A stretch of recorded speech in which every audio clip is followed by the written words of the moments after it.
Hi, and welcome back to the AP Music Theory Crash Course series.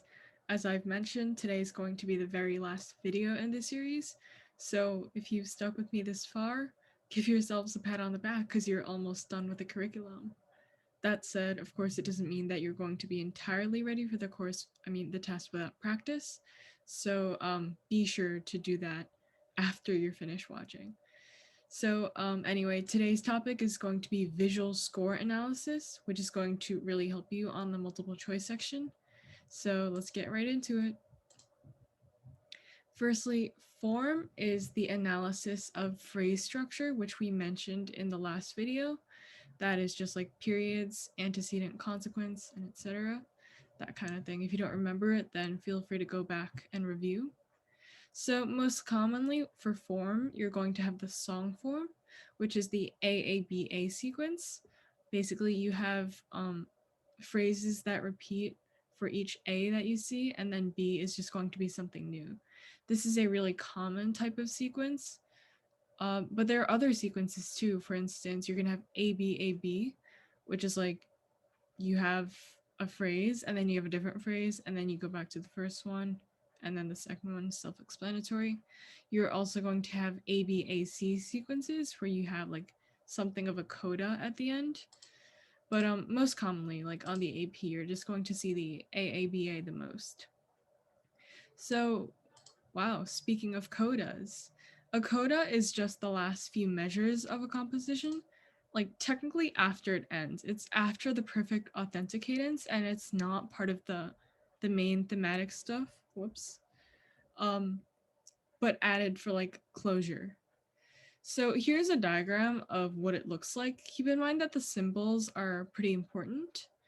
So here is the symbol that represents the start of the coda. So DSL coda means that you need to start from the symbol and then repeat until here, and then you just skip to play the coda. You might have seen this in your pieces if you're, for instance, a violinist, because this comes up sometimes, and also if you're a pianist, I guess. So just keep that in mind. Texture means how much is going on in the music at any given time, or how many layers there are, like what it is made up of in terms of melody and accompaniment. So there's counterpoint, which is the writing of distinct musical lines that sound harmonious together. It just focuses on linear interaction and on the harmonies, as I've mentioned, that it produces. So all terms that really talk about texture are the relationship between melodies and harmonies. There are four main types for these. First up is monophony. Keep in mind for this because it can get kind of confusing if you're not entirely sure of the differences between monophony and homophony, or like if you really just forgot the definitions. Monophony is just one melodic line at a time. You're not going to hear any chords because all it is just one melodic line. So you can think of something like whistling or like one person singing. That's going to be monophony for you. No accompaniment at all, unless it can be rhythmic accompaniment. But it's only that one line that can have pitches. Homophony is when there is one clear melodic line, but there are also other lines that provide accompaniment. For instance, many church hymns, you have a main melody, but then the other melodies generally accompany it by like trying to harmonize with it. You also have chordal homophony, which is just homophony, but every single line slash voice has the same exact rhythm. So extending off of our example of church hymns, like sometimes you'll have a piece that's really just a progression of a melody but harmonized like totally with different voices. It can be like all quarter notes if it's a chordal homophony. If you're seeing the same rhythm everywhere, that's just a warning sign of chordal homophony. So melody with accompaniment, which is also sometimes considered a type of homophony, is when there's also one clear melodic line, but the harmony is more than just chords supporting the main melody line. So there are many types of these. Make sure you know the definitions because in multiple choice, they come up a lot as some of the choices, the answer choices. So you want to make sure that you know what the term is talking about in order to get the question right. An ostinato is just a continuous pattern that is repeated throughout a composition. Note the word throughout. That is like the important thing here. It means that like it's usually continued from beginning to end, but not necessarily of the whole piece, just of like the excerpt they give you. So in this visual example here, you can notice that the bass, it's repeating this quarter note, I mean 16th note fashion through this entire melodic excerpt. And you'll also notice that it has a very similar melody line throughout the entire thing. So that is clearly an example of ostinato. So Alberti bass is also very common. It's just the accompaniment, but played as arpeggios or broken chords. This is used really often by Mozart. Here is an example from one of his piano sonatas. This is really famous. Notice how there is a C chord in the bass, but he basically just split it up into C, G, E, G instead of just a C, E, G, C chord. A walking bass is a regular quarter note movement similar to walking, hence the name. It's used more often in jazz and pop than in classical music, and it generally contains a bunch of passing tones as the melody like rises and falls as a general shape pattern of the notes. So you can look out for that. Ragtime, which is pretty much just syncopated rhythms found in jazz, and is seen in many of Scott Joplin's works, such as The Entertainer, which I played in like the very first video of this series. It works usually with a frequent diminished fifth that resolves to a minor third. Polyphony is when there is actually more than one independent melody occurring at once. You can see this in Baroque works like that of Bach. He uses that a lot. Polyphony is divided into imitative and non-imitative. So if the individual lines, if they're sounding the same, then they're obviously imitative, and if they don't sound the same at all, then they're not. A counter melody is when there is a secondary melody meant to played simultaneously, usually also with an imitative quality. Like for instance, I'm not sure if you've heard Bach's Air on the G string. You have like 4 parts there, if I remember correctly. You can look this song up on YouTube and take a look at the score too. This is a very good example of counter melody, seeing as the different instruments have secondary melody compared to the violin's main melody. A fugue is also imitative. This is like the classical example of imitation. It's when a theme is introduced by one voice, but then this is supposed to be by, but not sure why I typed that wrong. Anyway, it's usually repeated by the other parts in succession. If there's more than just like the left hand and right hand parts of a piano, you'll have like 4 voices all just repeating the same pattern, and then it overlaps and sounds like something of a tapestry. So here's an example.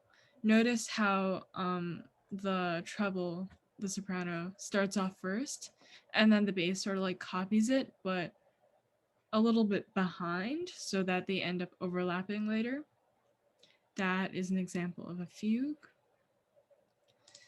So, and then you have heterophony, I think that's how you pronounce it, which is just different variations of one melody being played at the same time. This is often heard in American folk music or native and traditional music from like different native peoples around the world. Other terms that you should keep in mind are solo, which is pretty obvious since in Latin that means only, but it just means that there's only one performer playing the passage being referred to. There's also soli, which is the entire section of the ensemble playing that section, that passage. And then there's turi, where all the members of the orchestra or the ensemble, not just one section, play. So for instrumentation and identification of timbre, remember what timbre is from our fundamentals video so long ago? It's kind of just the unique overtones that make the sound of a particular instrument or voice unique to what it sounds like. So timbre is usually classified, well, instruments more specifically are classified by musical range. These are also usually the names of the voice parts. For soprano, you have the violin, the clarinet, the flute, the recorder, and the trumpet. Note that some instruments can be in multiple ranges, like for instance, the clarinet. It has a wider range and can also be like alto or tenor. So for alto, you have the alto saxophone, the oboe, the alto flute, the viola, and the horn. For tenor, you have the tenor saxophone. Notice how there are so many different types of saxophones, and they go with each range respectively. You have the tenor sax, the trombone, the clarinet, and the cello for tenor. For the baritone, you have baritone sax, bassoon, English horn, baritone horn, bass clarinet, and cello. For bass, you have the bass saxophone, the double bass, the tuba, and the contrabassoon. Notice how for some instruments you also have like two parts to their name, I guess. As I was mentioning with the multiple different saxophones previously, the first part kind of just like identifies it for you, what range they're talking about, which makes it easier for you to identify it if asked. So instruments are also classified by how they produce their sound. For the string family, they're usually plucked or bowed, for instance, the violin, viola, cello. For the woodwind family, they're usually blown into a tube or a reed. For this, you have clarinets, flutes, that kind of blowing thing. For brass, you have basically also an instrument that you blow into, but this time they're usually made of metal. Like, for instance, you have your saxophone, your horns. For brass, the sound is made by vibrating the lips against the brass tube, hence brass. And for percussion, that's just when you hit the instrument to make a sound. It can have pitch or not. For instance, the xylophone for having pitch, and I don't know, the snare drum for not having pitch. So register is just the division of the range defined by a change in quality of the sound between lower and higher registers. You can have multiple registers, obviously. Tessitura, this is also a vocabulary term that will come up frequently in the multiple choice. This means the general range, usually of a vocal performer, that is most comfortable for them. Like, it usually produces for them the most characteristic sounds of their themselves or their instrument. Transposition is when you sound a pitch differently than concert pitch, which is the technically correct, not necessarily correct. I mean, that's just what we think of it from notation, as you would hear, like, let's say on a piano. There are many instruments that use transposition, and they're usually indicated by a note, I guess, in front of the instrument name. For example, the B flat clarinet. That just means that they play B flat when they read a C in their music. So if you're looking to find the specific transposition interval, just subtract whatever they're playing as the C from the C. So for instance, for some other instruments like the piccolo, they're a whole octave higher, which means if they see a middle C, they're going to play a C an octave above that. So just keep that in mind. So that's actually going to be all. thank you for watching all of my videos if you've made it this far and you're almost ready for the test. But before you go, there are actually a few other tips I have for you that might help you out if you're taking the test soon. So, first of all, as I've mentioned, practice is key. Even if you've learned the information, you're not going to be able to apply it unless you've practiced sufficiently. So, in case you're wondering where you can find practice questions to work, you can always go on the College Board website if you're registered for the exam. They have digital practice tests and multiple choice questions that you can work on to just like familiarize yourself with their style of questions and also to like prepare yourself for testing day. There are also many resources, as I've previously mentioned, on YouTube, especially for the oral practices like harmonic and melodic dictation. For sight singing, you can just record yourself and see how accurate you are, since that's also something that kind of just requires practice.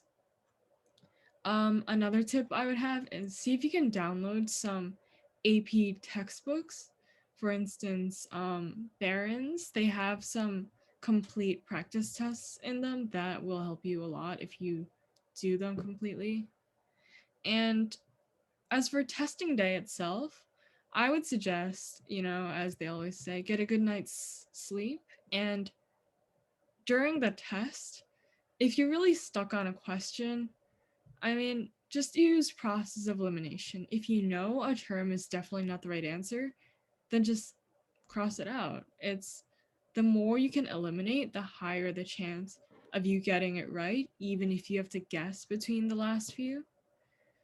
If you're really stuck on something, just go from the basics that you know. Like, first, identify the key, see if you can find the do in terms of solfege, and then go from there. Keep it as simple as you can when you're writing your free response questions. No one likes to read a seriously complicated piece, and they are going to grade your responses on a scoring basis, not like they're asking you for some genius piece of music. So, as long as you can get yourself the points, then that's all that matters. Remember that cadences come first in your composition questions, so that is a big part of your score, so keep that in mind. Oh, and also pace yourself. You only have so much time to complete the test, so if you're really stuck on a question, don't waste too much time on it. Move on and come back if you're taking the paper test. If you're on the digital and you're stuck on a multiple choice, then you really have no choice. Just move on. Guess and move on, that is. And let's see what else. I think that's pretty much it. Best of luck to you if you're taking the exam soon. And you got this. Thanks again for sticking with me this whole time. And I'll see you soon in future videos. Bye.